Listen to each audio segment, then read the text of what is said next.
One of the things about which I am the most proud is that I kept a 1995 Saturn running till 300,000 miles.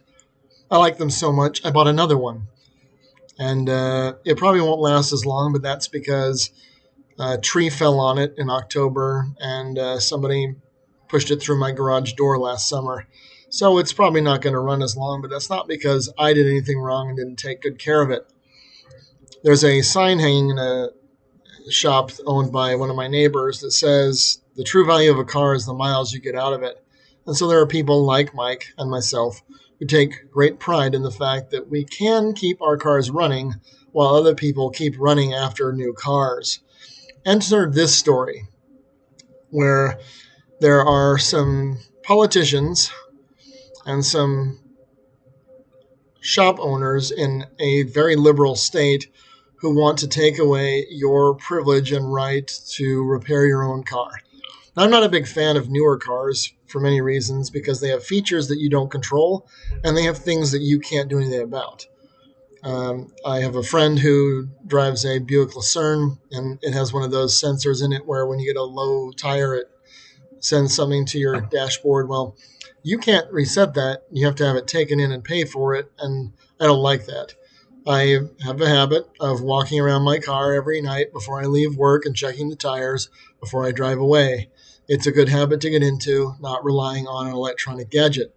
One of the reasons I do this can be seen very well in the movie Serenity, where the man hunting down Mal Reynolds, the protagonist, says that he's going to destroy his ship because they've locked onto a pulse beacon, and Mal throws him the pulse beacon and says, well, then you better be ready to meet your dear Lord because the pulse beacon is not with the ship anymore. A lot of the older cars have systems that are much easier for individuals to repair. So what we have here is that they can disable systems that give you control over what you do with your car, to start it up when you want and to get to throw away maintenance reports. So I have a 95 Saturn, and in a 95 Saturn, you get your check engine light. It's an OBD1. You plug it in, you can reset it, and then as long as it doesn't go off again before somebody looks at it, nobody knows that it ever happened. I think in your OBD2, it actually stores it in your computer regardless of that. So if you've had things like smog leaks or oxygen deprivation, and you go to get a smog check, for example, it will still ping it as fail, even though at the time there's no light, and you may have purged the codes. So these newer cars then are ways that the government basically is getting around people who know how to work on a car and communicate with a car by forcing the car to provide information in the black box, so to speak. And then we have these dealers who don't like the fact that you want to take care of it yourself. So people buy cars based on a lot of the features, and these are features that people want that now the manufacturers are taking away. And here's the right to repair ballot measure, that you don't have a right to work on your own car. What? This is one of the reasons why I like older cars, is because the newer shops don't actually know how to work on your car. It's an uncommon thing. Not, it's so bad now with 95 Saturns. I haven't seen another one on the road for since before quarantine.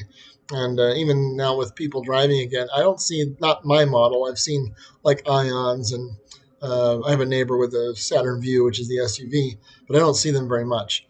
So do you have the right to repair and fix your own car? And if not, who should? A right to repair something that you own.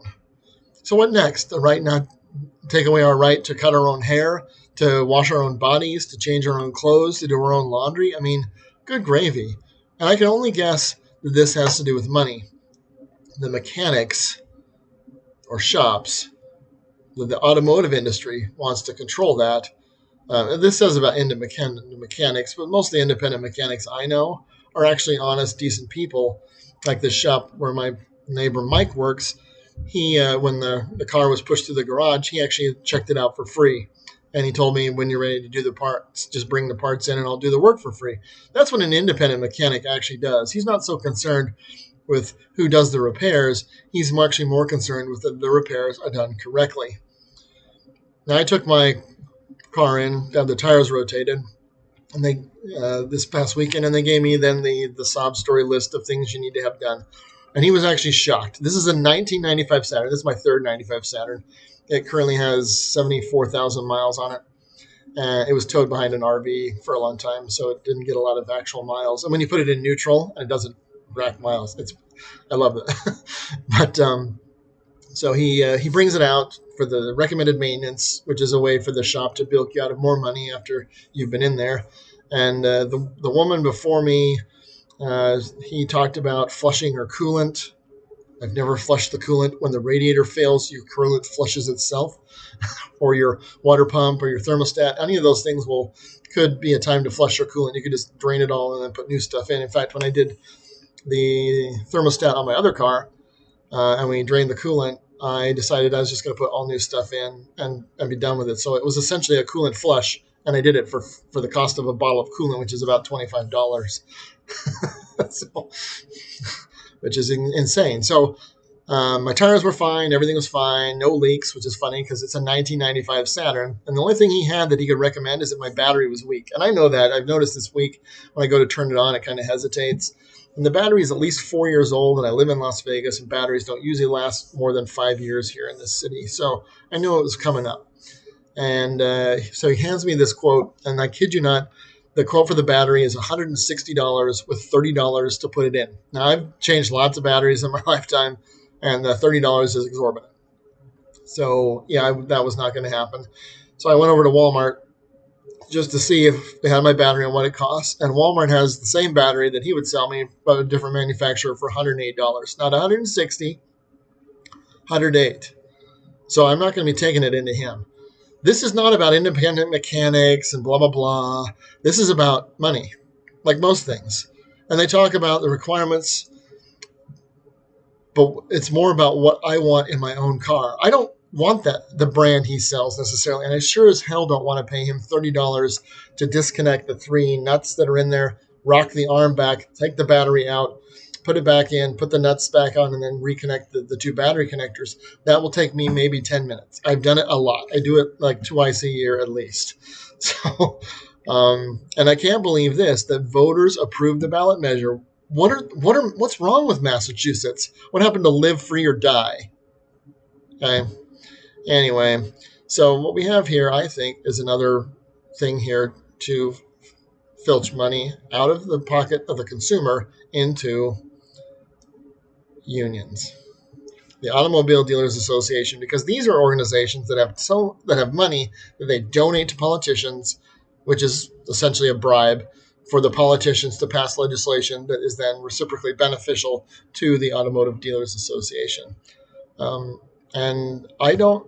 So it's going to force automakers to make it impossible for you to repair your own car. Now, I don't know about you, but some of the things like GPS location, biometric data, the computers that are in these cars, the touch screens, the remote start, the electric vehicles, there's already enough stuff in a car that I don't know how it works and I don't understand it, that it sucks to be us. I don't know how to repair these things already, which is why I don't want those features. I don't want them. I don't want to use them. I even passed up a really nice. There was another Saturn I could have bought 25,000 miles on it, but it had a sunroof, because that's not something I want to have to repair when it breaks, which it will. So I'm concerned about this movement in the country to make it illegal or impossible for you to repair your own car. This is just another assault on our freedom. This appeared in Wired.com. Here's the date and the title and the author. You can look it up for yourself and read it for yourself. But this is, as far as I'm concerned, just another example of them trying to tell us what we can and cannot do.